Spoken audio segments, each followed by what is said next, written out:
With all the theaters being closed down, I don't know what I'm supposed to be reviewing now. I guess I'll go to the last thing humanity has.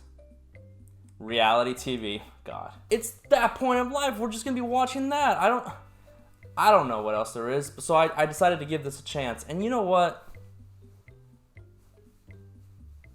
Yeah.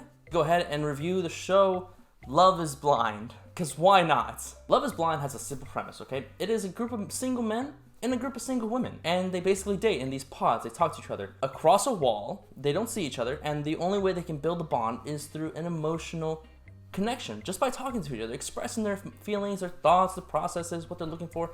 And that's all it is. That's what the whole shebang of it all is. And it's weird because after that, they have to decide within a week, basically, if they want to marry that person for the rest of their life. The guy has to propose. And if she says no, then they keep dating, I guess. But if she says yes, then they get to meet. And then they go on this paradise honeymoon.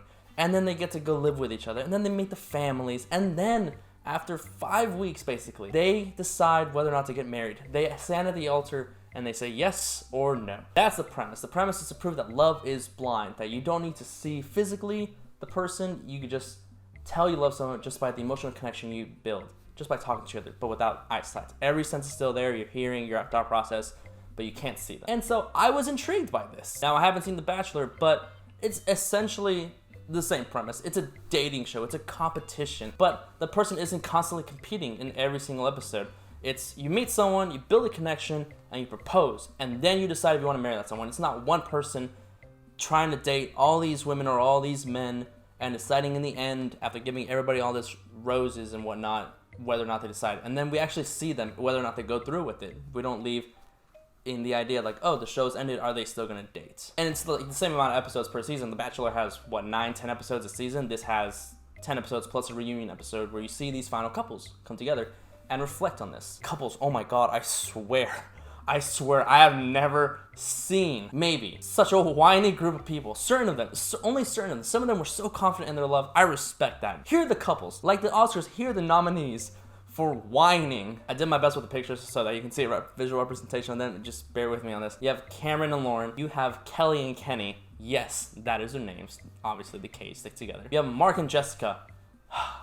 Jessica. Ugh! You have Giannina and Damien. You have Barnett and Amber. As let me talk about the couples. Some of the couples really worked. Some of them really clicked. I really was rooting for some of these couples. And then some of these couples I knew were gonna end in disaster. I wanted them to end. I wanted them to go their own ways. There's one person out of all the people I just named that literally drove me crazy with their indecisiveness. That literally made me go, what are you doing? But some of these couples did get married in the end, which was nice to see. And some of them, you saw them say no at the altar, which was so heartbreaking and so heart-wrenching. Like, you go through 10 episodes and you're just like, oh, obviously you have to say yes after everything you've been through. You made it this far. You have to. I'm way too emotionally invested in this. More than I probably should be. Oh man, this is embarrassing. I don't care. And it's heartbreaking when the guy or the girl walks away like, I can't marry you. No, I don't. I still love you, but I cannot marry you. And it sucks. If you've ever been left at the altar, you know how much it sucks. But the whole process, it can get very emotional. I was getting emotional at times. I was rooting sincerely. I was sitting there and I'm going, yes! You don't deserve them. You got this. You guys can do this. Oh no, that's not gonna work. That's not happening. And in the end, all you can do is just realize, yeah, it's just another dating show. That's why I appreciate the last episode is a reunion episode. I really appreciate that. It showed them a year later after the process of the whole series being filmed nonstop for about a month and a half. Show them where they come, how they grown, who's still together, who reunited, and who are still feuding with one another. It's actually really cool to see. Now, a lot of reality shows are fake.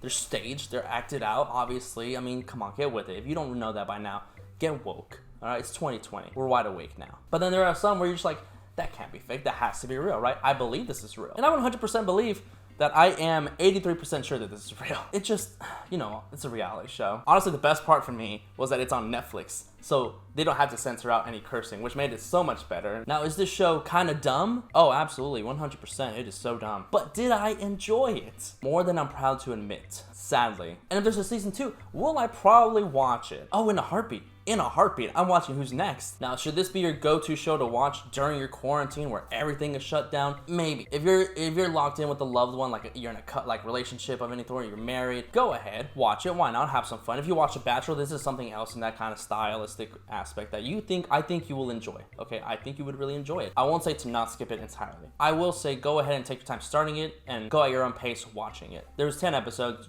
I binged it so I can review it. Some people like to take their time and anticipation grow that expectation of what's to come in the end. Today's unofficial sponsor is Crest Toothpaste, because remember, you may not be going out, but you gotta keep a clean mouth. Make sure to comment below, let me know what you thought about the show yourself, let me know what you thought about my review, okay? Let me know who was your favorite couple, who was your favorite contestants.